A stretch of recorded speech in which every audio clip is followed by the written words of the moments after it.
Disinilah House of Kana. Dan inilah House of Kana yang adalah di mana Tuhan hadir. Tuhan melawat umatnya. Tuhan menyembuhkan. Tuhan memulihkan umatnya.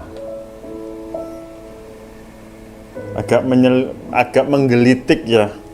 Kenapa kok enggak, saya mau tanya nih, kenapa kok enggak Home of Kana? Kok House of Kana ya? Saya sempat duduk menggelitik sendiri. Kok enggak Home of Kana? Home kan lebih humble ya. Lebih ya, lebih ada hominya. Ya. Kok House of Kana? Tidak ada yang salah juga. Karena di Kana Tuhan Yesus hadir hanya beberapa kali. Ya, sekali apa dua kali ya? Sekali ketika perjamuan. Dua kali ya? Oh, dua kali rasanya. Iya. Tetapi ketika dikatakan home, di situ untuk selamanya Yesus boleh ada tinggal. Ada kasih Kristus tinggal di dalam house itu. Ketika ada kesembuhan terjadi, pemulihan terjadi di sini, kita mau menerima pemulihan, kesembuhan yang sejati. Sejati dalam arti yang utuh, yang sempurna adanya. Bagaimana kita bisa menerima kesembuhan, pemulihan itu yang utuh, yang sempurna? Kita baca dalam Lukas 17, di mana Tuhan Yesus menyembuhkan 10 orang kusta. Di ayat yang ke-19. Dan ketika itu dari 10 orang kusta itu yang hadir, yang datang kembali kepada Yesus hanya 1 orang. Dan di ayat yang terakhir itu Tuhan Yesus berkata, "Berdirilah dan pergilah. Imanmu telah menyelamatkan engkau." Serasa kalau kita baca dalam kondisi terjemahan bahasa Indonesia, terjemahan baru ini, ya seperti ya nggak ada bedanya. Tetapi ketika di King James Version dikatakan yaitu whole. Hah? Ada. Di situ whole, ada kata-kata whole, yaitu tidak ada lagi whole, the whole. Di situ tidak ada lagi bekas kustanya, itu nggak ada. Jadi sembuhnya itu sempurna. Yang 9 itu sembuh. Mungkin kalau saya nggak pernah kusta, kalau kena kusta itu mungkin gatel-gatel kayak ya, atau mungkin demam tinggi atau gimana ya, nggak tahu. Demam ada nggak ya? Nah, mungkin ada meriang-meriang atau gimana ya, mungkin sembuh tapi masih berbekas, kayak istilahnya kalau kayak cacar atau gabak ya, bisa berbekas. Sembuh kan, nggak demam lagi, nggak ada airnya lagi, tapi ada bekas. Di sini ada, loh kok berbekas? Tetapi yang 1 orang itu yang berterima kasih kepada Yesus, dia yang datang lagi kepada Yesus, dia yang tidak melupakan segala perbuatan Yesus, dia yang kembali kepada Yesus untuk mengucapkan terima kasih dan berbakti. Yesus memberikan kesembuhan yang sempurna. Tidak ada lagi bekas kusta. Ketika orang-orang melihat, loh ini nggak akan tahu ini orang yang penyandang kusta dulunya, penyintas COVID. Nggak tahu. Tapi yang 9 itu, oh kamu orang bekas kusta, ini baru sembuh kusta, jangan deket-deket, jangan bertamu dulu. Oh kamu mari kena COVID, sebulan lagi kita baru bertemu ya. Udah takut kan kalau udah orang kena COVID, mana bisa kita mau ketemu. COVID-mu sembuh 100%. Kalau CT-nya itu sudah CT 40, ya nggak menular. Miliki sikap yang seperti satu orang ini, tidak hanya melihat Tuhan Bapa yang kudus itu hanya mau menerima kesembuhannya saja, tetapi kita mau pemulihan itu terjadi secara sempurna di rumahnya Tuhanlah. Kita mau berbakti, mengucapkan syukur terima kasih.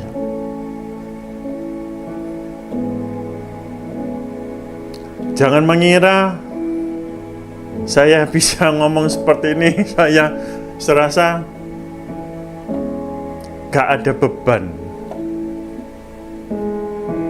Saya gak suka memasuki bulan 3 ini sebetulnya. Bulan ini deadline. Ya, berat. Ketika masuk bulan 3 saya rasa aku gak mau masuk bulan 3. Pengen yang cepat bulan 6. Gak mau ngelewati bulan 3. Tapi harus ngelewati bulan 3 ini. Sempat ngomel sama Tuhan kayak Ayub. Tapi Tuhan tegur terus. Maksudnya dalam artian Tuhan tegur supaya ya ini proses seperti itu. Pergumulan saya pun juga bukan perkara pribadi saya sendiri, juga untuk gereja ini. Ya kita tahu bersama gimana nanti di tahun ini kita harus memperpanjang lagi atau gimana dan segalanya. Semuanya sampai hari ini serasa Tuhan diam. Berat. Serasa Tuhan diam. Nah, ya memang kalau kita mendengar kesaksian orang-orang ya, wah Tuhan pulihkan itu, wah enak ya, Tuhan pulihkan. Hamba Tuhan itu dipulihkan Tuhan, maksudnya dengan caranya Tuhan, kok gitu ya. Ada yang dahsyat kelihatannya, moro-moro nonton rekeningnya, loh sesuai kebutuhan. Ya kan, mau bangun gereja, wah ono duite sing di ya kan. Ya, jalan setiap kita berbeda-beda. Tapi saya percaya di suatu titik ujungnya itu nanti untuk kemuliaan Tuhan.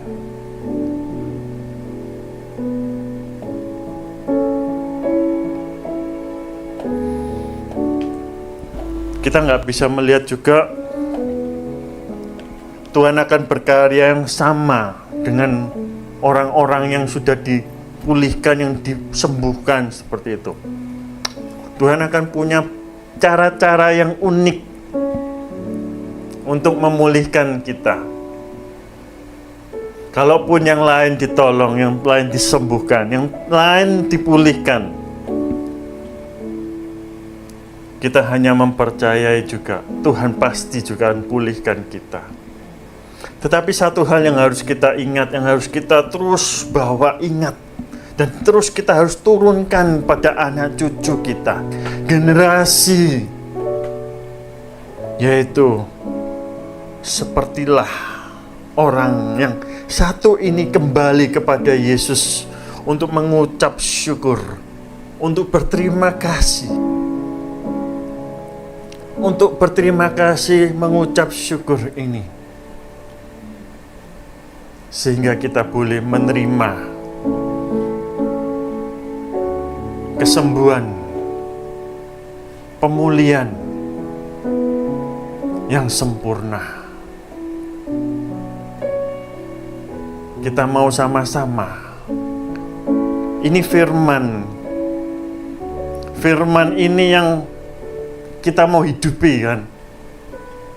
Kita mau belajar sama-sama, kita mau seperti orang yang satu ini loh.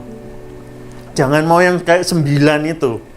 Jangan seperti yang 9 itu, yang sudah ditolong tapi lupa untuk berterima kasih.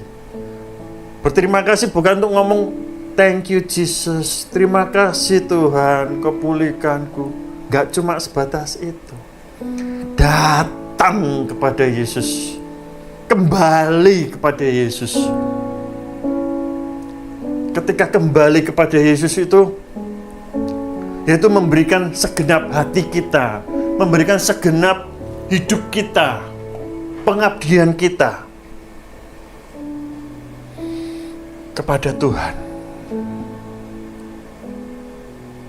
Karena Dia sudah menolong kita, memulihkan kita, dan terlebih lagi Dia telah menyelamatkan kita.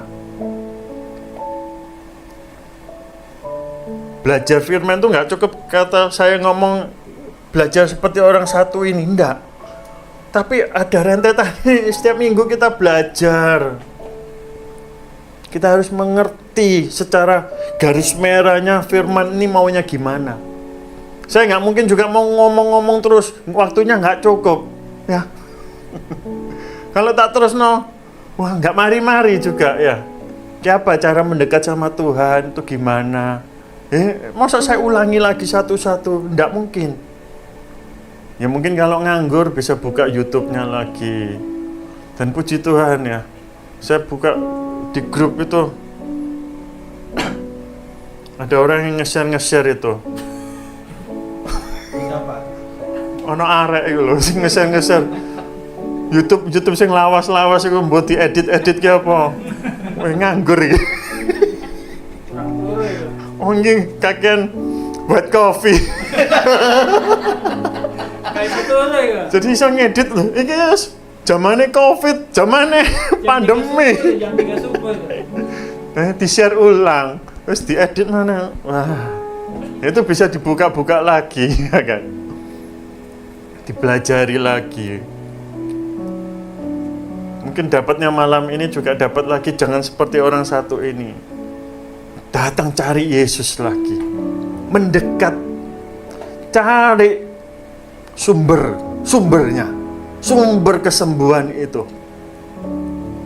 Cari sumbernya. Tidak hanya cari. Ketika sudah menemukan sumbernya, melekatlah kepada sumber itu. Nah, akhirnya kalau ngomong melekat, tak sambung mana ya? Kita ada carang-carangnya. Kita pohon anggur. Ya, kita melekat pada pokok anggur ya. Itu Tuhan Yesus. Nah, kalau kita sudah melekat ya, nah, kita akan mengerti kehendak Bapa.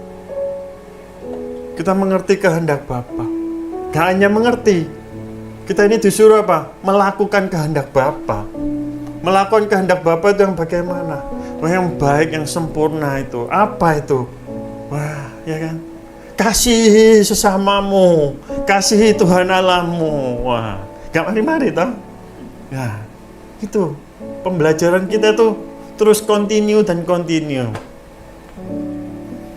Tetapi kita mau ambil semua benang merahnya, yaitu kita mencari Tuhan. Kita mau terus mencari Tuhan.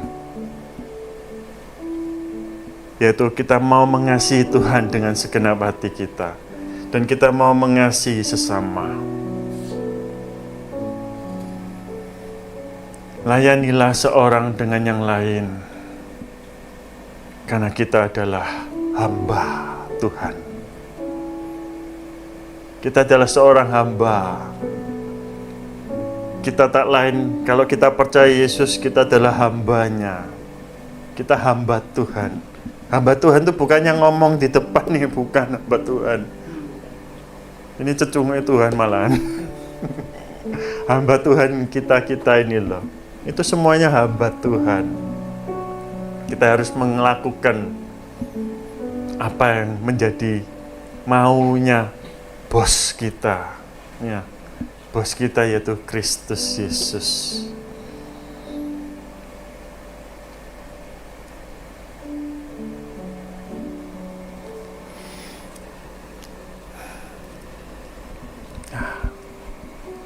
Kita nggak boleh lupa kepada Tuhan yang sudah memulihkan kita. Kita jangan sampai lupa apa yang sudah Tuhan mau, apa yang sudah Tuhan kerjakan dalam kehidupan kita.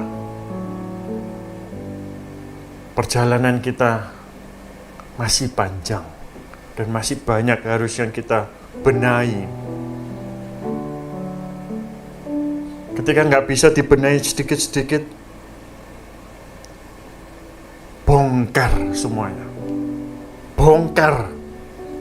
Ya kan? Dibongkar. Bangunan yang jelek-jelek itu nggak bisa ditembel-tembel, susah. Bongkar. Bangun dengan yang baru. Kalau yang bongkar itu susah, sakit, tapi nanti akan menjadi sebuah bangunan yang bukan compang-camping, yang ditembel ke ini, tembel kono, ya. Tapi kita akan menjadi bangunan yang bagus, yang indah.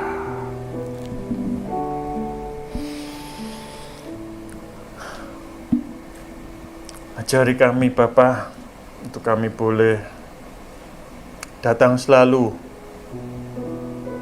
ke dalam hadirat-Mu. Kami selalu senantiasa mencari wajah-Mu.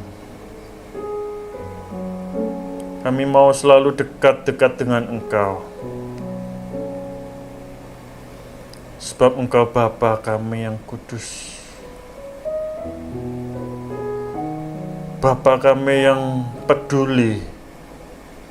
Engkau Bapa yang bertanggung jawab. Dan ketika kami senantiasa kami rindu untuk kami datang ke dalam hadirat-Mu selalu, iman kami semakin bertumbuh, iman kami semakin kuat, iman kami semakin kokoh. Kaki kami akan semakin kuat berdiri.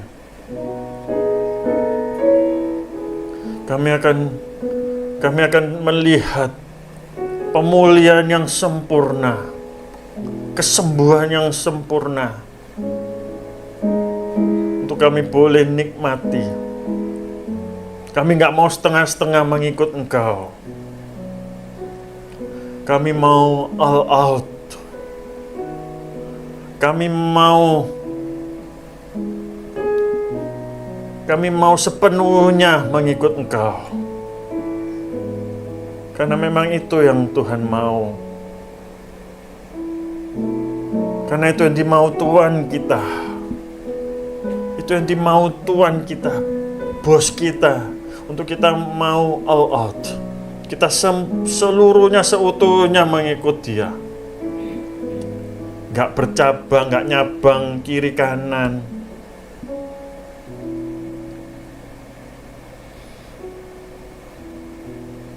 Tidak menyimpang ke kiri dan ke kanan.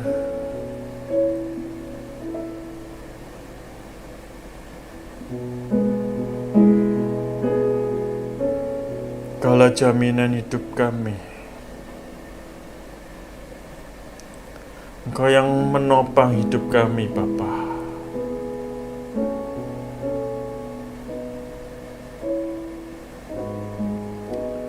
Ku tak perlu takut terhadap apapun. Tangan-Mu yang penuh kasih menjagaku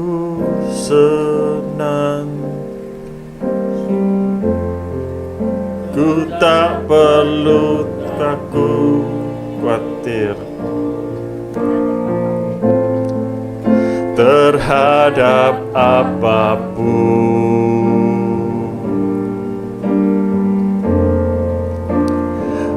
Hadirat-Mu yang berkuasa menjagaku senantiasa,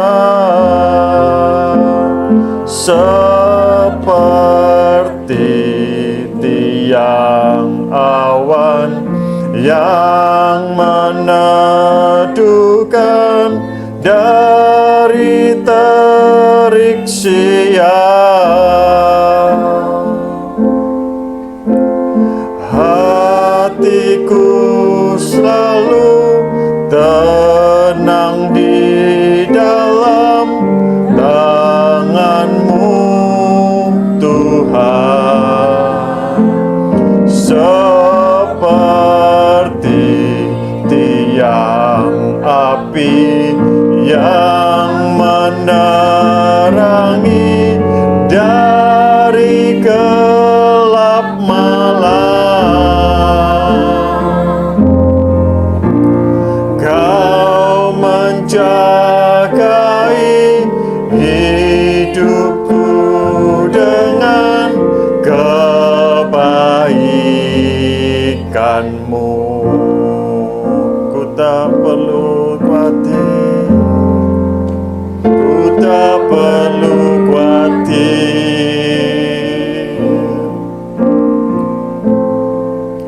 terhadap apapun.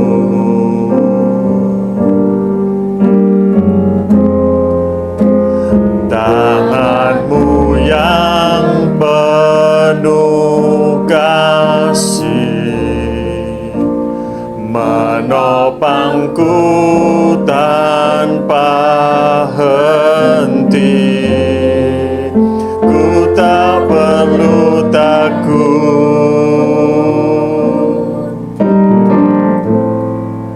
untuk melangkah maju, karena ada tangan Tuhan. Hadirat-Mu yang berkuasa menjagaku senantiasa, seperti tiang awan yang meneduhkan dari terik siang. Hatiku selalu tenang di dalam tangan-Mu,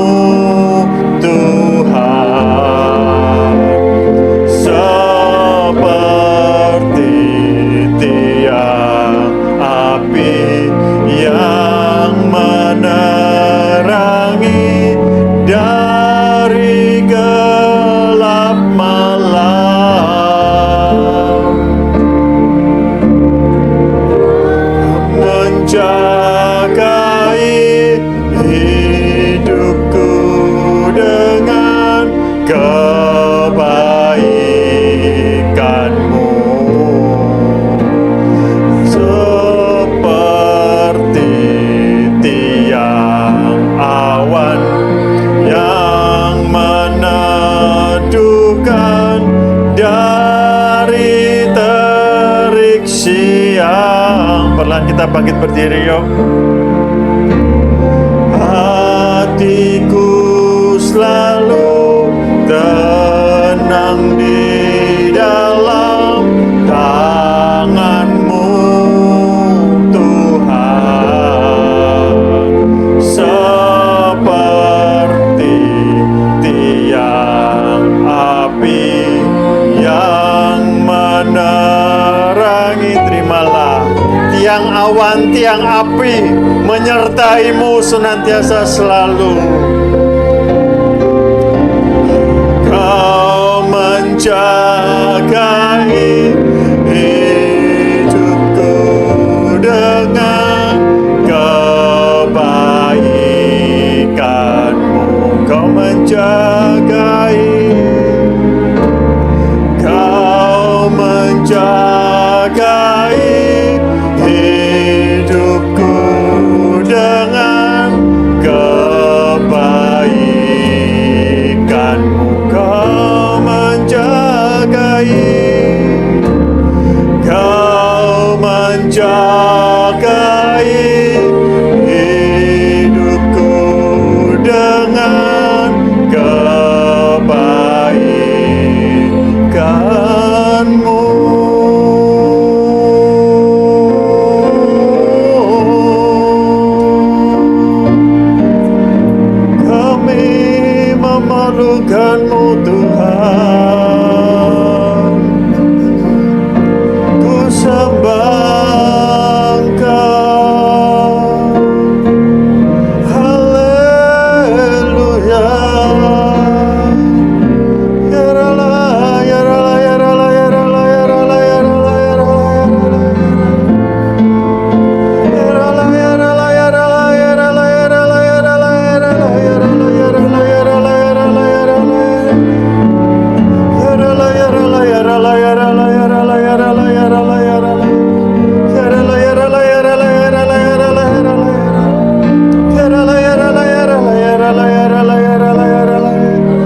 Ketika mulut ini nggak bisa untuk berdoa lagi,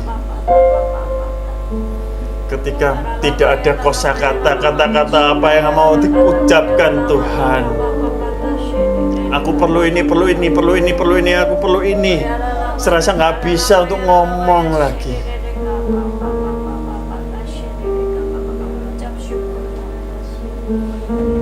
Ketika perbendaharaan kata-kata itu sudah nggak bisa keluar, saya mau mengajak Bapak Ibu Saudara, kita mau terus tenggelam, kita mau masuk terus di dalam roh melalui penyembahan. Gak perlu Tuhan, masalahku ini. Aku perlu ini. Tuhan itu tahu.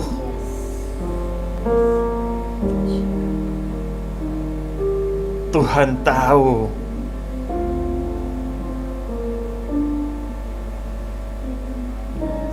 Kita hanya bermodalkan, jangan pakai modal otak, modal istilahnya modal dengkul, sama modal kita mau masuk lagi terus dalam roh yang sudah dikaruniai bahasa roh. Kita mau terus masuk dalam intimasi, kita berbahasa lidah. Jika masih belum dikaruniai